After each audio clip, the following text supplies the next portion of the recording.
Good morning বন্ধুরা। আজকে আমি বানাবো গাজরের বিরিয়ানি। এটা হচ্ছে ভেজ বিরিয়ানি। সবাই তো আর চিকেন মটন খায় না, তাই জন্য ভাবলাম একটু ভেজ বিরিয়ানি বানাই। আর এটা আমি নিজে বানিয়ে অনেকবার খেয়েছি, কি অসাধারণ লাগে। একবার আপনার পারলে বানাবেন। এই যে গাজর আর চালটা দেখিয়ে দিলাম, এইবারে ওটা কিভাবে বানাবো সেটা দেখাবো। চালটা আগে, ভাতটা আগে করে নিই, তারপরে। বন্ধুরা, এই যে জল গরম হয়ে গেছে, এবার দিয়ে দিচ্ছি একটু সাদা তেল। দিয়ে দিলাম, আর একটু দিয়ে দিচ্ছি নুন। দিয়ে দিলাম যাতে গায়ে না লাগে। আর একটু দিয়ে দেব ভিনিগার, তাহলে কি চালটা পুরো ঝরঝরে থাকবে। তার জন্য দিয়ে দিলাম একটুখানি, জাস্ট একটুখানি ভিনিগার। এতে কিছু খারাপও হবে না, টকও হবে না, কিচ্ছু না, শুধু ভাতটা ঝরঝরে হবে। এবার দিয়ে দেবো ধুয়ে রাখা চাল। বন্ধুরা, চাল দিয়ে দিয়েছি। এবার দিয়ে দেবো একটু চিনি। একটা কথা বলে দিই, এই রকম ধরনের যখন রাইস হবে না, তখন তাতে একটু চিনি দিয়ে দিতে হয়। কারণ কি, চিনি দিলে পরে এর একটা আলাদা স্বাদ হয়। একটুখানি দিয়ে দিলাম চিনি জলের মধ্যে, জল না, চাল দিয়ে দিয়েছি। এবার এটা হবে, পুরোটাই ভাত হবে। এটা হয়ে যাবার পরে আমি এটাকে বানাবো। এই যে এটা এখন হবে, ঢাকা দিয়ে রেখে দিই। বন্ধুরা, এই যে আমার ভাত হয়ে গেছে, দেখানো যাচ্ছে। এই যে এটা আমার ভাত হয়ে গেছে, একদম পুরো যে রাইসটা হয়ে গেছে। এবারে বানাবো। বন্ধুরা, প্রথমে দিয়ে দিচ্ছি সাদা তেল দিলাম। তার সাথে দিয়ে দিচ্ছি, এই যে দেখুন, ঘিটা মাস্ট দিতেই হবে। এটা হচ্ছে ঘিটাই আসল। ঘি দিলাম।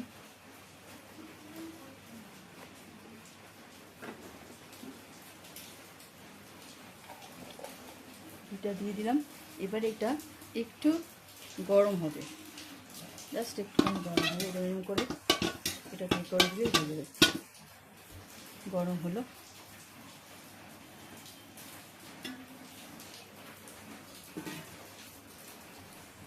তারপরে দিয়ে দিলাম তেজপাতা।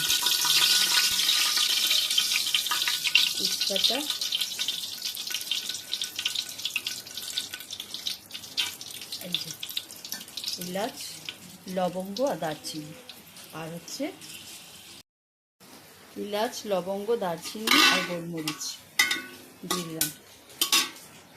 এটার সঙ্গে দিয়ে দেবো গাজর।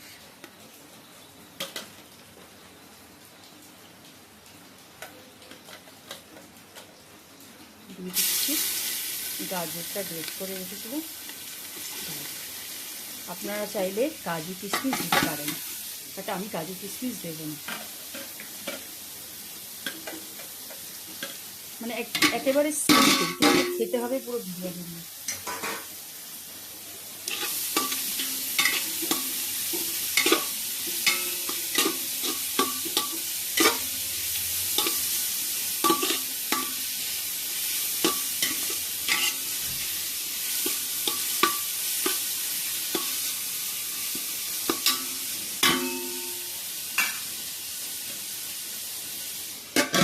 ঢাকা দেওয়া থাক।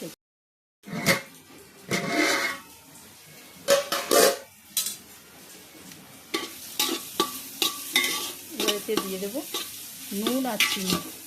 চিনি কিন্তু দিতেই হবে বন্ধুরা।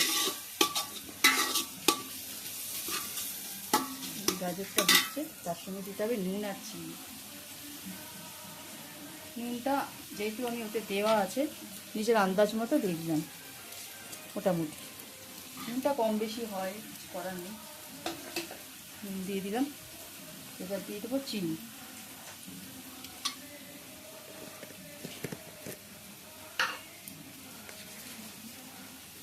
চিনিটা দিতে হবে, কারণ চিনি না হলে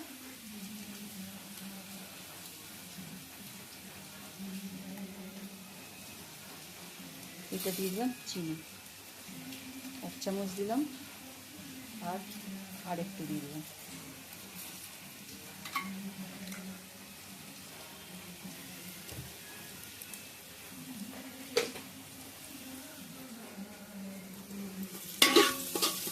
চিনি দিয়ে এটাকে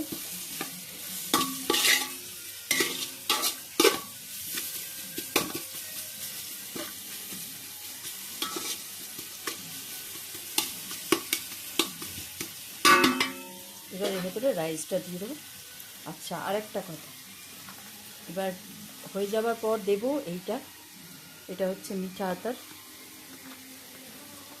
এইটা হচ্ছে এইটা দিয়ে দেবো মিঠা আতর, এটা আপনি না দিলেও চলবে। আর দেবো হচ্ছে এই যে কেওড়া জল, আর এটা হচ্ছে এই যে কেওড়া জল আর গোলাপ জল, এটা হচ্ছে কেওড়া জল আর এটা হচ্ছে গোলাপ জল। এই যে গোলাপ জল আর কেওড়া জল দেবো, দেখাও যাচ্ছে না, এই যে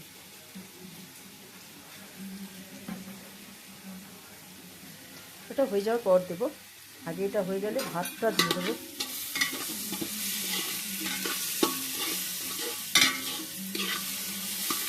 এতে একটুখানি কাজু কিশমিশ দিলেও ভালো লাগে, কিন্তু কাজু কিশমিশটা আমি দিচ্ছি না, আমার ভালো লাগছে না।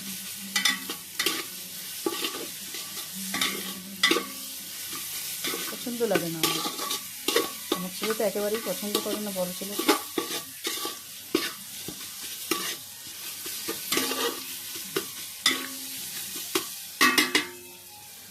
আর একটু সিদ্ধ হবে।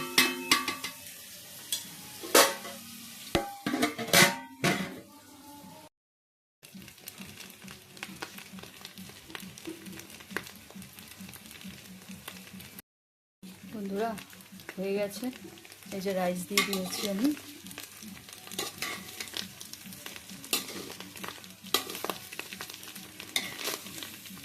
দেখুন কালারটা দেখেই মনে হবে দেখতে কত সুন্দর হয়েছে।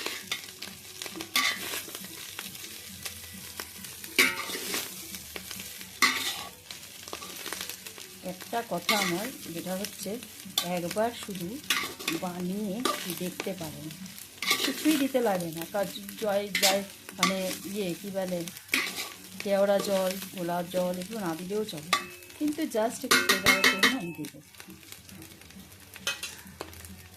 অল্প করে দেবো, বেশি লাগবে না। ভাতটা আমার একেবারে তৈরি ভাত ছিল, তার জন্য কোনো অসুবিধা নেই। ভাতটা একটু নামাতে হবে, একেবারে দেখবেন আমার যেরকম ভাতটা একদম সরা ভাত, একটুও লাগেনি গায়ে। এই যে একটুখানি দিয়ে দিলাম কেওড়া জল, এবার দেবো একটু গোলাপ জল,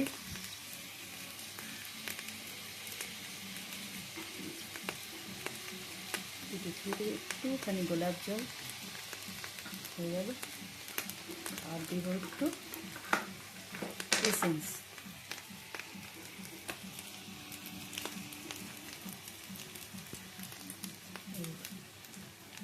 এটাই 2-3 ফোঁটা দিয়ে দিলাম, ব্যাস। বন্ধুরা এই হয়ে গেছে আমার রাইস, শুধু একটু এই যে জায়ফল, এই জায়ফলটা একটু গুঁড়ো করে দিয়ে দেবো। এটা আমি হাতে ঘষে দেখাতে পারছি না, মনে তো ঘষতে হবে, তাই জন্য এই জায়ফলটা এতটা দেবো না, একটুখানি দিয়ে দেবো, ব্যাস, তাহলেই হয়ে যাবে। এই যে জায়ফল দিয়ে দিয়েছি, এবার নামিয়ে দেবো, ব্যাস, আর কিচ্ছু দেবো না। আর এই পাশে যেহেতু চিকেন করছি, এই যে চিকেনটা বানালাম।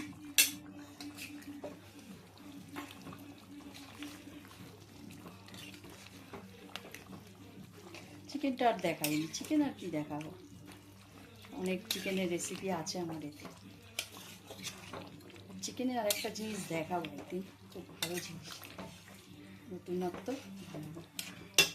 এই যে চিকেন বানালাম, চিকেন হয়ে গেছে, জলটা শুকিয়ে গেলে একটু নামিয়ে নেব। আর এদিকে রাইস কমপ্লিট। থ্যাংক ইউ বন্ধুরা।